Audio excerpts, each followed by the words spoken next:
All right, guys, welcome back to the Frugal Homestead. So today we're doing a tiny house update. I know some of you have been waiting for it. Oh, we've got something big to share. Now, unfortunately, we have not got a lot done inside. Multiple reasons for that. Mostly the rain, the weather, plus we went on a week-long vacation to Myrtle Beach with some amazing friends. Took a little time off just to rest and relax. Our bodies are pretty beat up, but I also didn't get the water test done. I know it sucks, but literally the moment I put some water in the tank, it started to leak down at the bottom.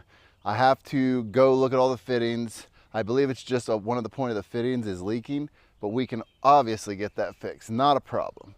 But I do have some amazing news to share with you guys and show you what we've been putting all our time and energy into, so check this out. All right, guys, so here it is. This is our new shed. Now, to put it very simply, I need a place to put my tools that are up in the garage into. So we started building this. Now, originally when I was gonna build it, it was gonna be smaller. That always seems to happen on this channel. But as I started to put the posts in, my wife decided she wanted to take over some of the area. So we had to make it a little bigger, but I wasn't willing to make it bigger footprint wise. So she made me make it taller. So now she has all that above area, which is why there's that ceiling slash floor thing in there. That's her storage area for her stuff. Now, building this took a lot more energy than you think, because we are not young bucks anymore. The reality is, this is going to be completely covered in metal to match the house. The layout is set up in order to collect sun, as we're going to put solar on top of it.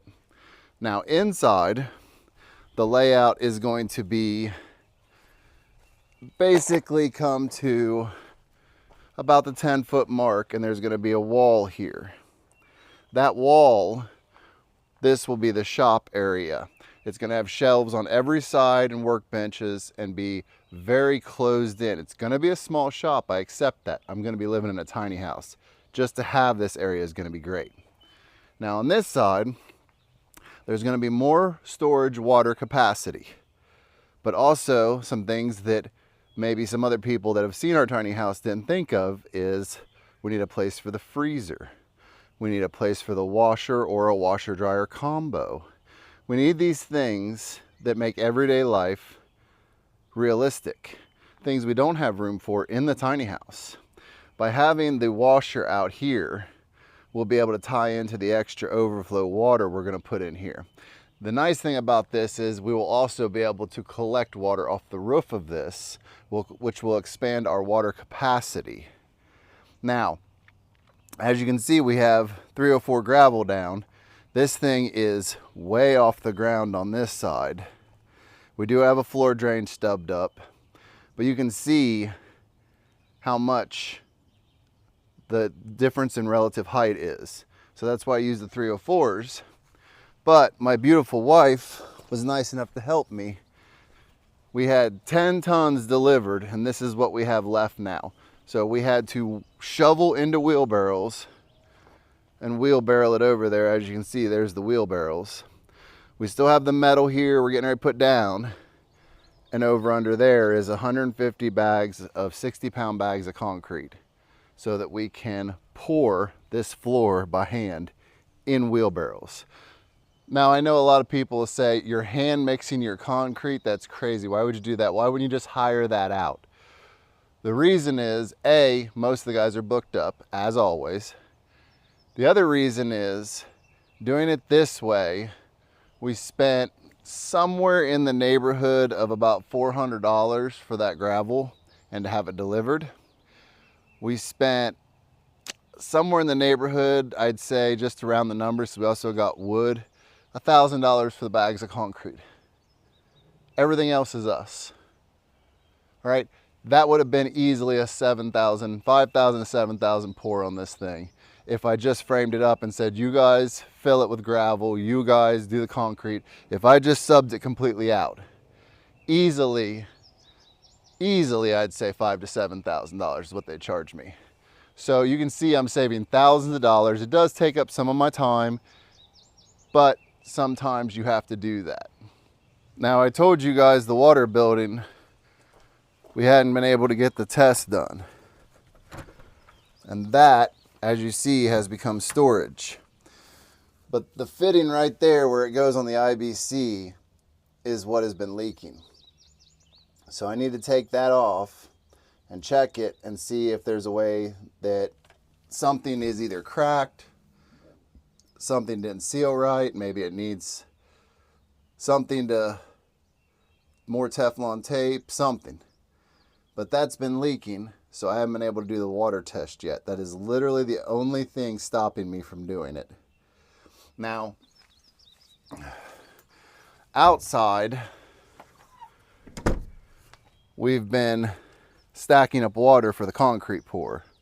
So basically I just put this trash can under the gutter drop and it fills it up, and then I transfer the water to this bucket and transfer the water to this bucket.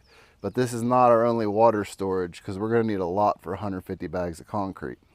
So over here I've been just catching on open coolers and buckets and then pouring it into here, which is literally right next to the build, which will allow us just to take from here to start mixing right away.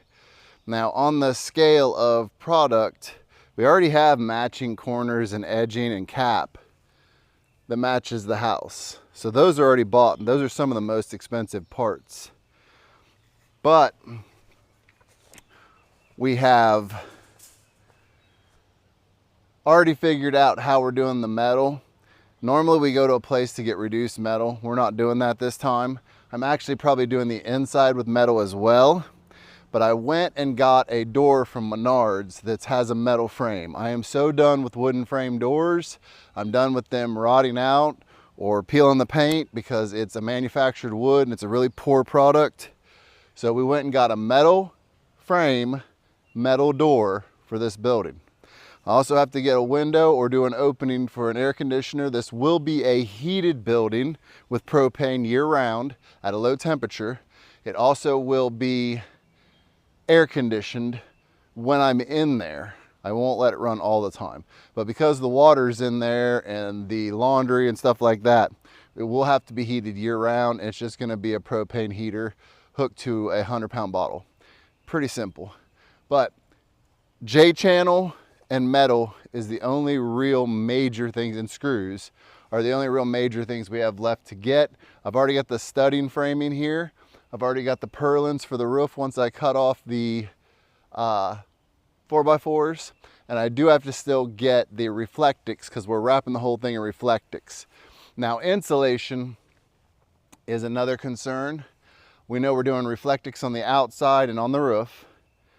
So what we're thinking about doing is finding an insulation that'll fit between the ribbing boards without squishing it. I was gonna spray foam, but the cost on that compared to actually buying fiberglass, since we're doing metal on both sides, it's kind of preventative comparatively to do the whole building. Now that said, I think that this is probably our biggest upgrade that we have left. I'm going to, as the weather is now getting better, work on getting the clothes rack and some of the other wood clear coated, cut and put up in the tiny house, and then we're going to start moving things in. But we needed to get this project done because this is the hardest I have left down here. Pouring this concrete and then throwing the metal up is the hardest part. And then I can start having my tools down here, being able to put them away and moving everything down here, including us. Now, in upcoming videos, you're also going to see that we're starting to work on the main property as well. We did take some of the solar down up there, but you're going to see as we redo that house. And there's a video explaining that coming up. We just wanted to get this one out because we've been rocking on this, because this is just pretty much me and my wife doing this. I think one of the boys is going to come and help us pour concrete. You will definitely get to see a video of that. I'll try and time lapse it, but this is just two people out here busting butt, trying to get it done, trying to get this place livable for a sustainable future on a smaller piece of land. But if you haven't already, and I don't know why you wouldn't, go down, hit subscribe, hit the notification bell so you see all of our upcoming videos. Hopefully the next time you see me at the tiny house here, we're moved in, or at least maybe we've got a large jump on this shed. But we are pushing very hard by the end of this month to be close to moving in, if not moved in. So I will see you in the next one.